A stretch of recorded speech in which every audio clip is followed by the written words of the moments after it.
आओ बच्चों तुम्हें दिखाएं झांकी हिंदुस्तान की, इस मिट्टी से तिलक करो ये धरती है बलिदान की।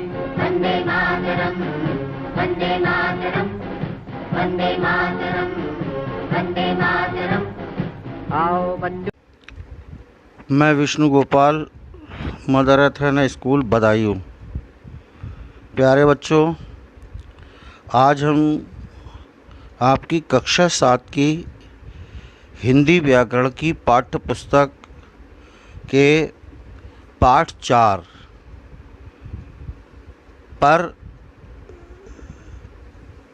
शब्द विचार पाठ को लेकर के प्रस्तुत हुए हैं। पिछले पाठ में जिस प्रकार से आपने वर्ण विचार, एक पाठ था वर्ण विचार, वर्णों पर विचार किया था, इससे पिछले पाठ में, अगले वाले में और इससे चतुर्थ पाठ से पहले संधि पर चर्चा की थी। आज हम वर्ण के बाद बनने वाले शब्द आगे की ओर बढ़ते हैं और शब्द विचार, शब्दों पर विचार कर रहे हैं। शब्द क्या होता है, शब्द किसे कहते हैं, इस विषय पर चर्चा कर रहे हैं। तो देखिए, शब्द वर्णों के मेल से बनते हैं। जी, पीछे आपने वर्ण पढ़े, अर्थात कई वर्णों के मेल से, उनके योग से शब्द बनते हैं, उनका निर्माण होता है और निश्चित अर्थ प्रकट करते हैं। वर्णों का ऐसा समूह जिसका निश्चित अर्थ होता है। परिभाषा को देखिएगा, वर्णों का ऐसा समूह जिसका निश्चित अर्थ होता है उसे वर्ण कहते हैं। वर्णों के मेल से बनी सार्थक ध्वनि, सार्थक माने जिसका कोई अर्थ हो, शब्द कहलाती है। जैसे आप देखें, 3 वर्णों के मेल से बना हुआ एक शब्द बनेगा क प्लस म प्लस ल, क म ल, कमल। ये शब्द है क्योंकि इसका अर्थ है। इसी प्रकार म क ल, मकल, ये शब्द नहीं है। अगर हम शब्दों को इधर उधर करें, अव्यवस्थित कर दें, तो इसका कोई भी अर्थ नहीं है, तो ये मकल हो गया। तो इसका इसीलिए परिभाषा में आपको समझाया गया है, वर्णों का ऐसा समूह जिसका निश्चित अर्थ हो उसे शब्द कहते हैं, या वर्णों के मेल से बनी सार्थक ध्वनि को शब्द कहते हैं। ध्वनि माने आवाज़। तो शब्द जो हो वो सार्थक होने चाहिए, जिनका कोई अर्थ हो। सार्थक का मतलब जिनका कोई अर्थ होता है। तो आपने शब्दों के विषय में भली भांति समझा। अब शब्द के भेद प्रस्तुत किए गए हैं। शब्द के भेदों के निम्नलिखित आधार हैं। कौन कौन से आधार हैं? देखिए, नंबर 1, वाक्य में प्रयोग के आधार पर शब्द के भेद। नंबर 2, रचना या बनावट के आधार पर शब्द के भेद। नंबर 3, उत्पत्ति या स्रोत के आधार पर शब्द के भेद। और 4 नंबर पर व्याकरणिक प्रकार के आधार पर शब्द के भेद, तथा 5 नंबर पर अर्थ के आधार पर शब्द के भेद। आपने 5 प्रकार के भेद पढ़े। इनको क्रमशः एक एक करके हम पढ़ने का प्रयास करते हैं और समझने की कोशिश करते हैं। हम सबसे पहले क्रम संख्या 1, वाक्य में प्रयोग के आधार पर शब्द के भेदों पर प्रकाश डालते हैं। वाक्य में प्रयोग के आधार पर भी शब्द के 2 भेद हैं, एक सार्थक और एक निरर्थक। सार्थक शब्द, निरर्थक शब्द।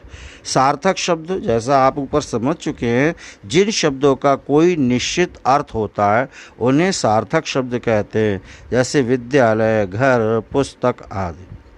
निरर्थक शब्द, जिन शब्दों का कोई अर्थ नहीं होता है उन्हें निरर्थक शब्द कहते हैं, जैसे खटखट, चूं, गोटी, वाणी आदि। किंतु सभी वाक्यों में इनका प्रयोग सार्थक शब्दों की तरह किया जाता है और तब वे कुछ अर्थ प्रकट करने लगते हैं। जैसे खटखट मत करो अर्थात आवाज़ मत करो। अरे भाई उसे पानी वानी पिला दो। पानी वानी, पानी पहला शब्द सार्थक तो दूसरा शब्द निरर्थक है। दूसरा देखिए, रचना या बनावट के आधार पर शब्द के भेद। इसके आधार पर भी शब्द को कितने भेदों में बांटा गया है? 3 भेदों में। यानी रचना या बनावट के आधार पर शब्द 3 प्रकार के होते हैं। क रूढ़ शब्द, ख यौगिक शब्द, ग योग रूढ़ शब्द। अब रूढ़ शब्द कौन से हैं, यौगिक कौन से हैं और योग रूढ़ कौन से हैं, इनको भी देखिएगा। जो शब्द हिंदी भाषा में विशेष अर्थ के साथ परंपरा से प्रयुक्त होते आ रहे हों और जिनके टुकड़े करने पर उनका कोई अर्थ न निकलता हो, उन्हें रूढ़ शब्द कहते हैं। सीधे शब्दों में यदि कोई आप शब्द ले रहे 2 या 3 वर्णों से बनने वाले शब्द में यदि आपने कहा रोटी, है ना, तो एक शब्द है सार्थक, ये अर्थ दे रहा है कि रोटी रोटी ही होती है। यदि आप रो अलग करें, टी अलग कर दें तो इनका फिर कोई भी अर्थ नहीं रह जाएगा। तो ये क्या कहा उन्होंने, इसीलिए कहा है कि जिनके टुकड़े करने पर उनका कोई अर्थ ना निकलता हो, उन्हें हम रूढ़ शब्द कहते हैं। जैसे देखिए, पेड़, पुस्तक, करेला, दीवार, लंगूर आदि रूढ़ शब्द हैं। इनको अगर आप अलग अलग करेंगे, तोड़ेंगे, तो इनका किसी का भी कोई अर्थ नहीं रह जाएगा। अगर पेड़ को आप तोड़ेंगे, पे अलग कर दें, ड़ा अलग कर दें अलग, पुष्प अलग कर दें, तक अलग कर दें, तो कोई अर्थ नहीं। करेला में करे अलग कर दें, ला अलग कर दें, या का अलग कर दें, रेला अलग कर दें, कोई मतलब नहीं। तो जिनका कोई अर्थ ना निकले, जो अपना एक ही अर्थ, साधारण अर्थ बिल्कुल प्रकट करे, उसे हम रूढ़ शब्द कहते हैं। दूसरा है यौगिक शब्द। यौगिक का मतलब योग, योग से बना हुआ, है ना। 2 या 2 से अधिक शब्द या शब्दांशों के मेल से बनने वाले शब्दों को यौगिक शब्द कहते हैं। यौगिक का मतलब यौगिक शब्दों के खंड किए जा सकते हैं, अलग अलग कर सकते हैं, तोड़ सकते हैं उनको, है ना, और प्रत्येक खंड का अर्थ होता है। यदि हम उन्हें अलग अलग करें, जैसे नीचे दिया नरेश। नरेश शब्द का मतलब नर प्लस ईश संधि के प्रकार से नर मनुष्य, ईश माने ईश्वर, है ना, मनुष्य का ईश्वर नरेश, है ना। तो विद्या प्लस आलय विद्यालय, तो विद्या का अर्थ अपना अलग है, आलय का अर्थ अलग है। तो ये इनका हम खंड कर सकते हैं, और खंड करने पर, अलग अलग करने पर दोनों के अपने अलग अलग अर्थ होते हैं, मिलाने पर उनका अर्थ अलग होता है। तो इसी प्रकार सार्थक शब्दों को हम यौगिक शब्द भी कहते हैं। तीसरा है योग रूढ़ शब्द। योग रूढ़ का मतलब जो शब्द 2 या 2 से अधिक शब्दों या शब्दांशों से मिलकर बने हों, किंतु जिनका प्रयोग सामान्य अर्थ के लिए न होकर किसी विशेष अर्थ के लिए होता हो, वो शब्द योग रूढ़ शब्द कहलाते हैं। जैसे पंकज, दशानन, पीतांबर, वीणा वादिनी आदि। आपको शब्द बोलने से ही पता लग रहा होगा, अगर हमने पंकज बोला है तो इसका मतलब ये है कि इनके खंड हमने करने पर देखा कि इसका अर्थ कुछ और निकल रहा है ना। पंकज में पंक, पंक प्लस जा, पंक माने कीचड़, पंक यानी कीचड़ में उत्पन्न होने वाला, जा से मतलब जन्म लेने वाला, कीचड़ से जन्म लेने वाला या कीचड़ से पैदा होने वाला या उत्पन्न होने वाला। पंकज का अर्थ है कमल, है कमल का फूल, कमल। तो इसी तरह से दशानंद, दश प्लस आनंद, आप समझ गए होंगे। दश हैं आनंद जिसके, दश माने 10, है ना। आनंद माने मुख, जिसके 10 मुख हैं। 10 मुख वाला कौन है? रावण। तो प्रत्येक उसको अगर हम अलग अलग करेंगे तो उनके अर्थ निकलेंगे अलग अलग, और वो किसी अन्य और तीसरे की ओर संकेत या इशारा कर रहा होगा, उसे हम कहेंगे योग रूढ़ शब्द। अभ्यास 4.1 4.1 इसमें देखिए वाक्य में प्रयोग के आधार पर शब्द के कितने भेद हैं, उदाहरण देकर समझाइए। इन प्रश्नों के उत्तर तो हम एक साथ नीचे आपको देंगे, अंत में पूरा पाठ जब समाप्त हो जाता है तब हम देते हैं। निम्नलिखित शब्दों में से सार्थक एवं निरर्थक शब्द अलग अलग करके लिखिए। अब ये आप भली भांति कर सकते हैं, इसका भी उत्तर हमने कराया है, आप देख लीजिए। ये ऑप्शनल वाले जो हैं, जो विकल्पीय प्रश्न हैं, इसको यहाँ पर ही दिखाई दिया जा रहा है आपको, इधर से देखें आप। तो ये है तीसरा प्रश्न, निम्नलिखित शब्दों में से यौगिक शब्द छांटकर लिखिए, है ना। यौगिक शब्द देखिए, घोड़सवार, यौगिक छांटना है घोड़ा और घोड़ा तथा सवार, घोड़सवार। दूसरा है राजकुमार, दोनों को हम इनके खंड कर सकते हैं, यौगिक शब्द के अनुसार दोनों को तोड़ सकते हैं, अलग अलग कर सकते हैं, अर्थात जिनके खंड करके अलग अलग कर दें और दोनों के अर्थ निकलें तो वही तो यौगिक शब्द होते हैं। विद्यार्थी, विद्या प्लस अर्थी।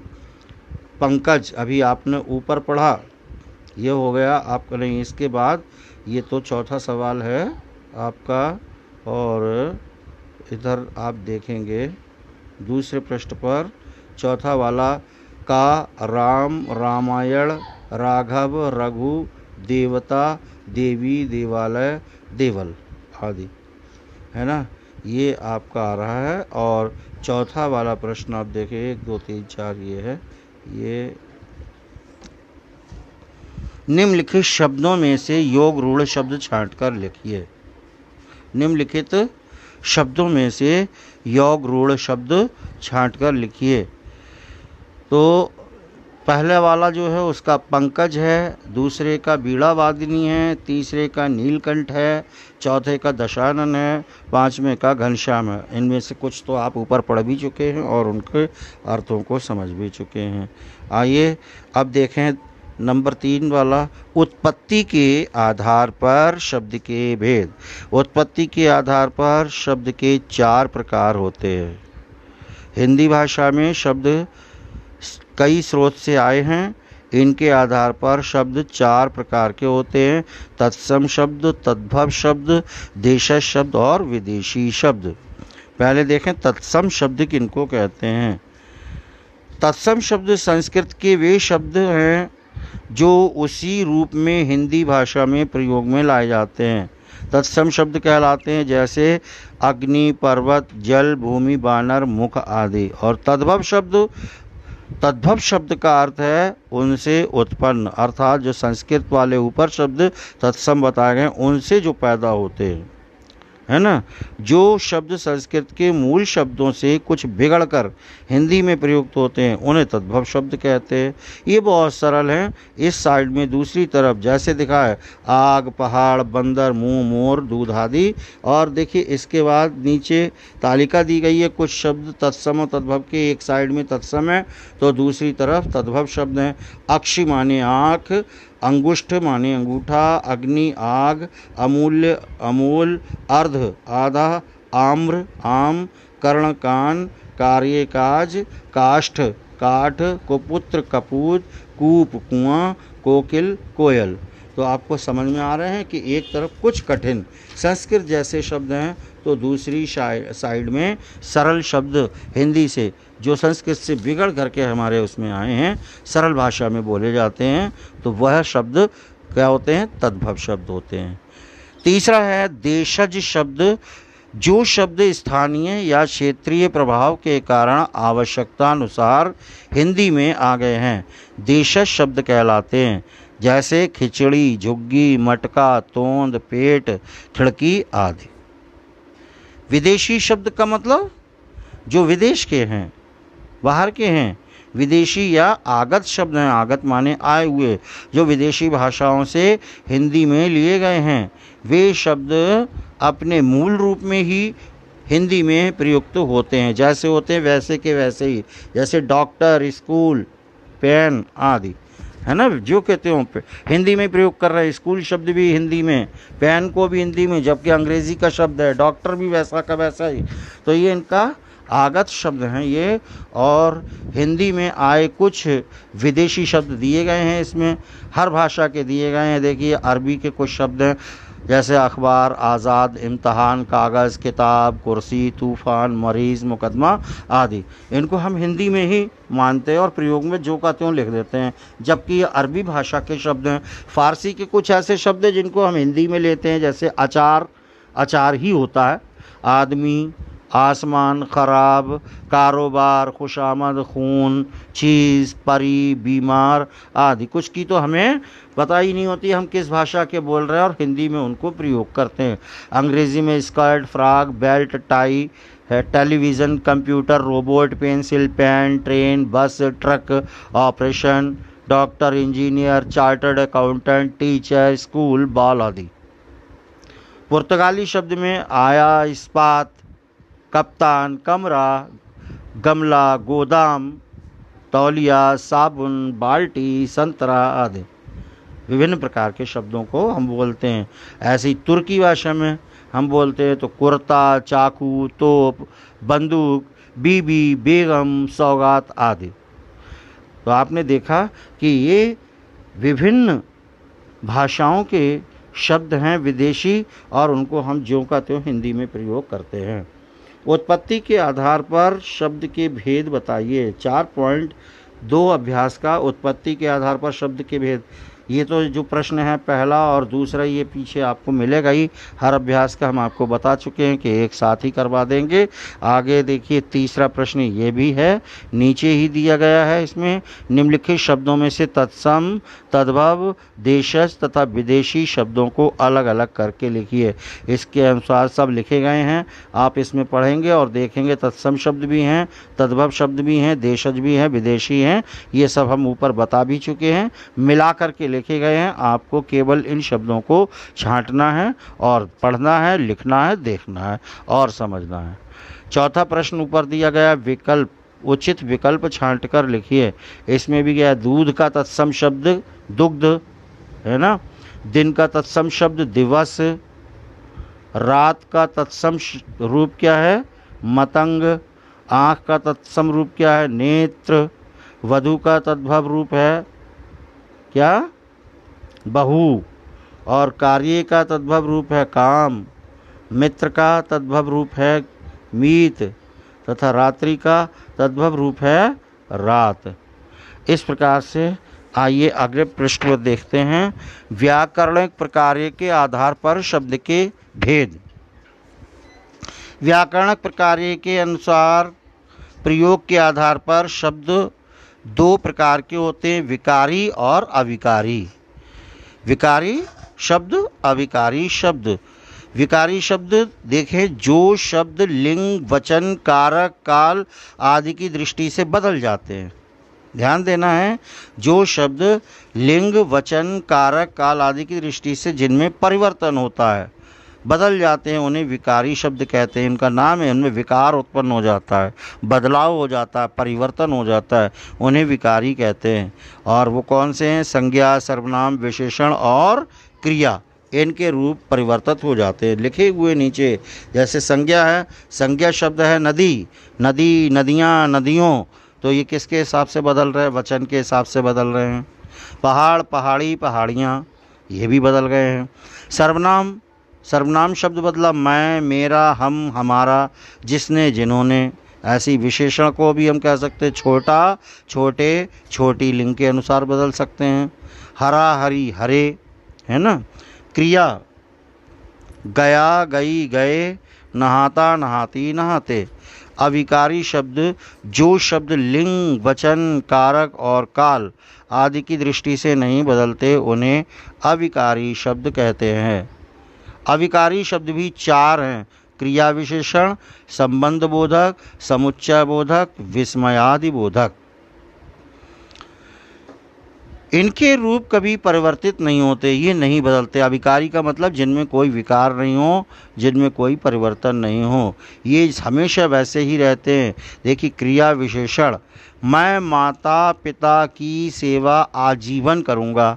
आपने देखा माता पिता की सेवा आजीवन करूँगा, तो आजीवन शब्द आपको दिखाई दे रहा है मोटा है।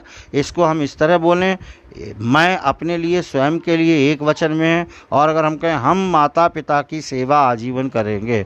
अच्छा, हम सब लोग हो गए, बहुत से हो गए, कई लोग हो गए, भाई बहन सब मिल कर के, तब भी आजीवन शब्द का ही प्रयोग हुआ, क्योंकि ये क्रिया विशेषण है। क्रिया विशेषण के अनुसार ये शब्द कभी नहीं बदलता। संबंध बोधक का मतलब लकड़ी के बिना आग नहीं जलेगी।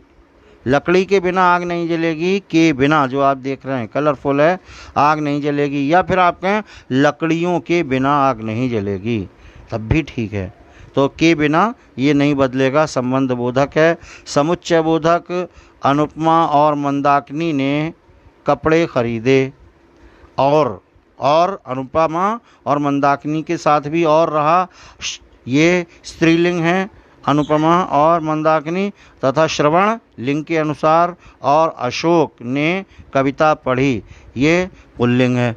तब भी और ही शब्द होगा। स्त्रीलिंग के लिए भी और शब्द का प्रयोग, पुल्लिंग के लिए भी और शब्द का ही प्रयोग हुआ। विस्मयादि बोधक, अरे सजला आ गई, स्त्रीलिंग है तब भी अरे, अरे योगेश आ गया, पुल्लिंग है तब भी। तो देखा आपने इन वाक्यों में आए हुए शब्द जो हैं आजीवन, के बिना और अरे, ये सब अविकारी शब्द हैं। इनके रूप लिंग वचन कारक आदि की दृष्टि से नहीं बदले।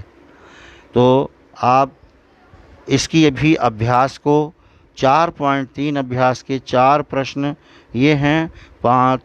चौथा प्रश्न आपका दिया गया है, निम्नलिखित में से विकारी तथा अविकारी शब्द छांटकर अलग अलग करके लिखिए। तो ये दिखाई दे रहा है आपको, लिखिए नदी, मनुष्य, हमारा और हरा, वाह, धीरे धीरे, शीघ्र, नहाता, जिसने, अरे, के बिना, गया, पुस्तक, विकारी।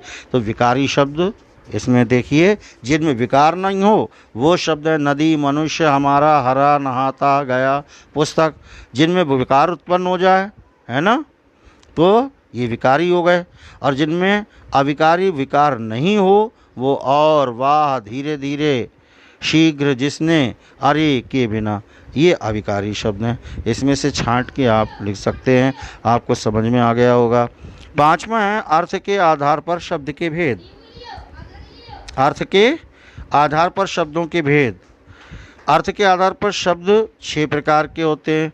पर्यायवाची शब्द, विलोम शब्द, अनेकार्थी शब्द, वाक्यांशों के लिए एक शब्द, एकार्थी शब्द, समानार्थी शब्द। तो पर्यायवाची शब्द देखिए, सबसे पहले आप जानते, पर्यायवाची तो आप अच्छी तरह से जानते हैं, प्रारंभ से शुरू से पढ़ते हुए चले आ रहे हैं। जिन शब्दों के अर्थ एक जैसे होते हैं, है ना, कि हम किसी एक शब्द हो तो उसके अनेक शब्द कई हों, वो उसका अर्थ एक ही रहता है, कभी नहीं बदलता, एक जैसे होते हैं, है ना, तो उन्हें हम पर्यायवाची शब्द कहते हैं। जैसे पानी है, पानी को आप वारी कहें, नीर कहें, जल कहें, है ना, तो ये पानी का नीर, जल, वारी। कमल को नीरज, जलज, वारिज, एक ही अर्थ है। कोई भी शब्द इस्तेमाल करेंगे आप, प्रयोग में लाएंगे, बादल का नीरद, जलद, वारिद। तो ये क्या है, पर्यायवाची। विलोम शब्द हमेशा खूब अच्छी तरह आप जानते हैं, जो शब्द एक दूसरे का विपरीत अर्थ देते हैं, उल्टा विलोम शब्द होता है। विपरीतार्थक माने उल्टा, उसे हम विलोम शब्द कहते हैं। इन्हें विपरीतार्थक भी कहा जाता है। अग्रिम पृष्ठ पर देखें, कुछ शब्द दिए गए हैं उदाहरण, जैसे उन्नति का अवनति, उपकार का अपकार, सुलभ दुर्लभ, निंदा प्रशंसा, स्तुति, कृतज्ञ कृतज्ञ, हर्ष विषाद। अनेकार्थी शब्द, जिन शब्दों के एक से अधिक अर्थ होते हैं उन्हें अनेकार्थी शब्द कहते हैं। अनेकार्थी माने अनेक अर्थ देने वाले, जैसे पूर्व। अब पूर्व एक दिशा का नाम भी है, दिशा भी कहते हैं। पूर्व माने पहले भी होता है तो पहले, आप इससे पूर्व ये काम कर चुके हैं माने पहले कर चुके हैं, और पूर्व की दिशा, है ना, पूर्व दिशा से आ रहे हैं। ऐसी घट, घट माने घड़ा भी और घट माने शरीर भी, काल माने समय और मृत्यु, काल का अर्थ ही समय से है और मृत्यु भी है काल।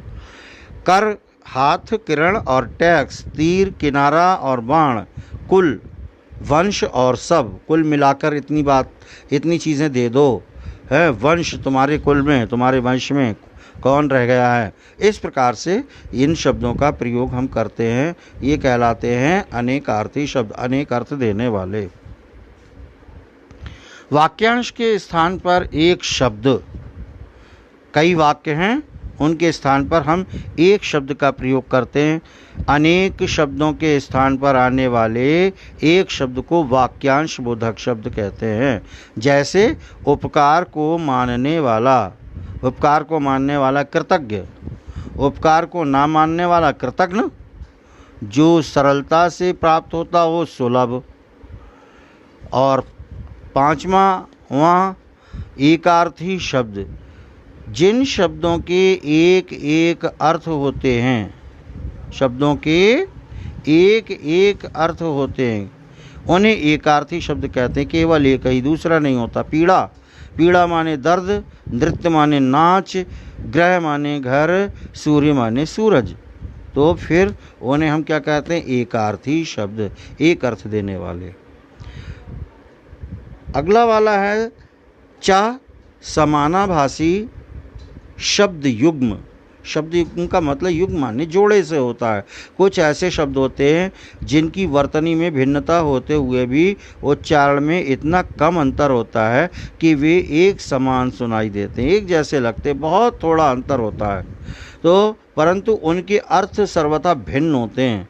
बहुत छोटा सा, बहुत कम अंतर होगा और सुनने में एक जैसे लगेंगे, पढ़ने बोलने में लिखने में दिखाई देंगे, लेकिन ऐसे शब्दों को हम क्या कहेंगे? समानाभासी शब्द युग्म कहेंगे। जैसे देखिए नीचे दिया गया है शब्द युग्म में उदाहरण, शब्द और अर्थ के अंदर अन्न, अन्न माने अनाज, और इधर दिया अन्य, बोलने में एक लगेगा, अन्य माने दूसरा। फिर दिया कुल, कुल माने वंश या सब, और कहते हैं कूल, केवल मात्राओं का अंतर है, तो किनारा और तट, बहुत कम छोटा सा अंतर है। तो इस प्रकार से आपका ये पाठ समाप्त हो गया है। अब इसके भी प्रश्न हैं 4.4 के, इसमें पूरे प्रश्न ही हैं। अब हम प्रश्न उत्तरों की ओर चल रहे हैं आपके, और इनको देखिएगा। अभी तक आप ये 4.1, 2, 3, 4 तक जो पढ़ते आए हैं, जो प्रश्न छूट गए हैं उनके सबके उत्तर यहाँ पर हम दे रहे हैं। और अभ्यास 4.1 का पहला प्रश्न है, वाक्य में प्रयोग के आधार पर शब्द के कितने भेद हैं? उदाहरण देकर समझाइए। उत्तर है, वाक्य में प्रयोग के आधार पर शब्द के 2 भेद हैं, सार्थक शब्द और निरर्थक शब्द। सार्थक शब्द जिन शब्दों का कोई निश्चित अर्थ होता है उन्हें सार्थक शब्द कहते हैं, जैसे विद्यालय, घर, पुस्तक आदि। निरर्थक शब्द जिन शब्दों का कोई अर्थ नहीं होता है उन्हें निरर्थक शब्द कहते हैं, जैसे खटखट, छू छू, वोटी, वाणी आदि। प्रश्न संख्या 2, निम्नलिखित शब्दों में से सार्थक एवं निरर्थक शब्दों को अलग अलग कीजिए। अलग अलग किए हैं, एक तरफ सार्थक शब्द लिखे हैं, दूसरी तरफ निरर्थक हैं। हमने उसमें से छांट लिए हैं, आपकी किताब में जो दिए गए हैं यहाँ हमने उन शब्दों को नहीं लिखा है, उत्तर में सीधे सीधे छांट के लिख दिए हैं। बकरा, रोटी, पानी, दीवार, घोड़ा, गलीचा, चाय, खटखट, वानी, वाय, चूं। प्रश्न अभ्यास 4.2 को देखिएगा। प्रश्न संख्या 1, उत्पत्ति के आधार पर शब्द के भेद बताइए। उत्तर देखें। उत्पत्ति के आधार पर शब्द 4 प्रकार के होते हैं, तत्सम शब्द, तद्भव शब्द, देशज शब्द और विदेशी शब्द। प्रश्न संख्या 2, तत्सम तथा तद्भव शब्दों में क्या अंतर है? उदाहरण सहित स्पष्ट कीजिए, उदाहरण दीजिए उनका। उत्तर देखिए, तत्सम तथा तद्भव शब्दों में अंतर। तत्सम शब्द संस्कृत के वे शब्द जो उसी के रूप में हिंदी भाषा में प्रयोग में लाए जाते हैं तत्सम शब्द कहलाते हैं, जैसे अग्नि, पर्वत, जल, भूमि, बानर, मुख आदि। तद्भव शब्द वे होते हैं जो तद्भव शब्द का अर्थ होता है उससे उत्पन्न जो शब्द संस्कृत के मूल शब्दों से कुछ बिगड़कर हिंदी में प्रयुक्त होते हैं उन्हें तद्भव शब्द कहते हैं, जैसे आग, पहाड़, बंदर, मुंह, मोर, दूध आदि।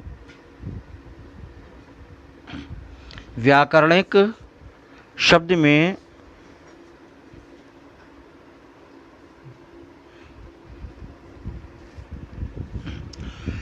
अभ्यास 4.1 में प्रश्न संख्या 1 व्याकरणिक प्रकार के आधार पर शब्द के भेद बताइए। उत्तर, व्याकरणिक प्रकार के आधार पर शब्द के दो भेद हैं, विकारी शब्द और अविकारी शब्द। बस केवल उनके भेदों के नाम पूछे हैं, भेद बताइए, तो आपने उनके भेद लिख दिए। प्रश्न संख्या 2 में विकारी शब्द के कितने भेद हैं, तो उदाहरण देकर समझाइए। विकारी शब्द के 4 भेद हैं, संज्ञा, सर्वनाम, विशेषण और क्रिया। चारों के उदाहरण दिए गए हैं। संज्ञा नदी, नदियाँ, नदियों, पहाड़, पहाड़ी, पहाड़ियाँ। सर्वनाम के उदाहरण है मैं, मेरा, हम, हमारा, जिसने, जिन्होंने।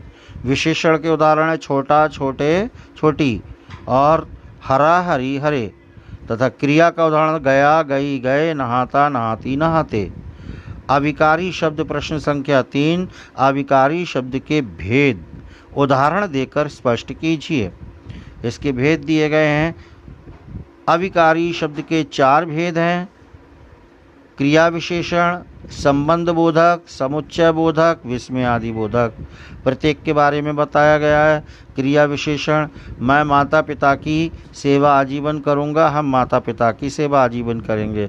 ये हम आपको ऊपर समझा चुके हैं। आजीवन शब्द नहीं बदलता है, जो का त्यों रहेगा। अब आपको यहाँ पर ज़्यादा समझाने की आवश्यकता नहीं है, केवल आप उत्तर के माध्यम से समझ जाएंगे। संबंध बोधक, लकड़ी के बिना आग नहीं जलेगी, लकड़ियों के बिना आग नहीं जलेगी। लिंग के आधार पर परिवर्तन नहीं हुआ है इसमें। समुच्चय बोधक, अनुपमा और मंदाकिनी ने कपड़े पहने, श्रवण और अशोक ने कविता पढ़ी, ये भी लिंग के आधार पर है। और विस्मयादि बोधक में अरे सजला आ गई, अरे योगेश आ गया। अभ्यास 4.4 प्रश्न संख्या 1 अर्थ के आधार पर शब्द कितने प्रकार के होते हैं, उनके नाम लिखिए। उत्तर, अर्थ के आधार पर शब्द 6 प्रकार के होते हैं। क पर्यायवाची शब्द, ख विलोम शब्द, ग अनेकार्थी शब्द, घ वाक्यांशों के लिए एक शब्द, व एकार्थी शब्द, च समानाभासी शब्द युग्म। प्रश्न संख्या 2 पर्यायवाची एवं अनेकार्थी शब्दों में क्या अंतर है, उदाहरण देकर स्पष्ट कीजिए। उत्तर, पर्यायवाची शब्द और अनेकार्थी शब्दों में अंतर। क पर्यायवाची जिन शब्दों के अर्थ एक जैसे होते हैं उन्हें पर्यायवाची शब्द कहते हैं, जैसे पानी, नीर, जल, वारि। कमल, कमल का है नीरज, जलज, वारिज। खा अनेकार्थी शब्द जिन शब्दों के एक से अधिक अर्थ होते हैं उन्हें अनेकार्थी शब्द कहते हैं, जैसे पूर्व, पूर्व एक दिशा, पहले। घट, घड़ा, शरीर। काल, मृत्यु, समय। इसके बाद ग्रह कार्य, ग्रह कार्य देखिए आ रहा है आपका प्रश्न संख्या 1 सार्थक व निरर्थक शब्दों में अंतर बताइए। प्रश्न 2 रूढ़ शब्द, यौगिक शब्द तथा योग रूढ़ शब्द के 4 उदाहरण लिखिए। प्रश्न संख्या 3 पुस्तक से देखकर 5 तत्सम एवं तद्भव शब्द लिखिए। प्रश्न संख्या 4 अर्थ के आधार पर 5 पर्यायवाची शब्द तथा 5 विलोम शब्द लिखिए। प्यारे बच्चों, इस प्रकार से आपका ये पाठ समाप्त हुआ। आशा है आपको समझ में आया होगा और सभी प्रश्नों के उत्तर भी दिए गए हैं, वो भी आपने समझ लिए हैं। संपूर्ण पाठ आपके समझ में आ गया है और इन प्रश्नों के उत्तर आप अपनी पाठ्य पुस्तक से ढूंढ करके लिख दीजिए। धन्यवाद।